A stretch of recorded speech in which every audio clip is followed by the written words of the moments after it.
Hey all you tool junkies, Walter Sorrells back with more tips for the knife maker.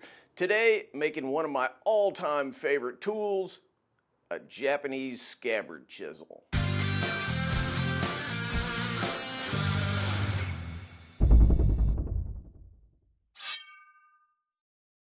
You know, I've probably made several videos over the years about Japanese scabbard chisels, but this is one that will show some different techniques and tools. And hey, if you missed the other ones, now's your chance. For this video, I'm going to minimize the explanations and just focus on showing the work. But before we get started, a quick explanation of what a scabbard chisel or cyomi is. Basically, you're scooping out the center of a piece of wood to provide a hollow space for a Japanese sword. That's how you make a Japanese scabbard, sword scabbard. So you need to be able to do that work without gouging the work or bashing the crap out of your knuckles while you're chiseling out that little hollow. The solution is what in the Western tradition we'd call a bullnose chisel, which is basically a sort of chisel with a belly on it that causes the front edge of the chisel to curve a little bit when you sharpen it. Also, the cyomi or scabbard chisel has a bent handle, and that'll help you keep your fingers up off the scabbard while you're hollowing out this cavity. Now, in this video, I'll actually be showing two different chisels. One is about 1/2 inch wide, and the other is about 3/4 of an inch wide. They're not only different sizes, but I'm using slightly different techniques for forging them. So keep your eyes peeled and see if you can see the difference.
Hey, by the way, if you're interested in picking up one of my chisels, go to waltersorrellsblades.com.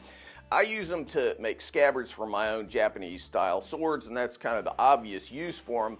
But if you're a woodworker and you've never tried one, they're just a super handy tool. Any kind of situation where you need to hollow out a little pocket or a little channel, they're great for that. Now, we do this kind of thing all the time in woodworking, and the sort of go-to tool in modern woodworking is a router. But you know, routers have some serious limitations. Half the time you have to make a jig, you have to clamp all this stuff, you have to situate everything properly, and it just takes lots of time. It's a lot of rigmarole. There are many situations where, especially with a relatively small channel or a little pocket that you're trying to hollow out, it's just as easy and way faster to grab one of these cyomis or scabbard chisels and just do it by hand. Link in the cards and description.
Hope you enjoyed that. As those of you know who've watched a lot of my videos, I tend to give a lot of detailed descriptions, but sometimes it's fun to just watch somebody work. So if you'd like me to do more of these types of videos where I'm not doing a lot of explanation of all the details of what I'm doing, or if you hate it, leave a message and let me know.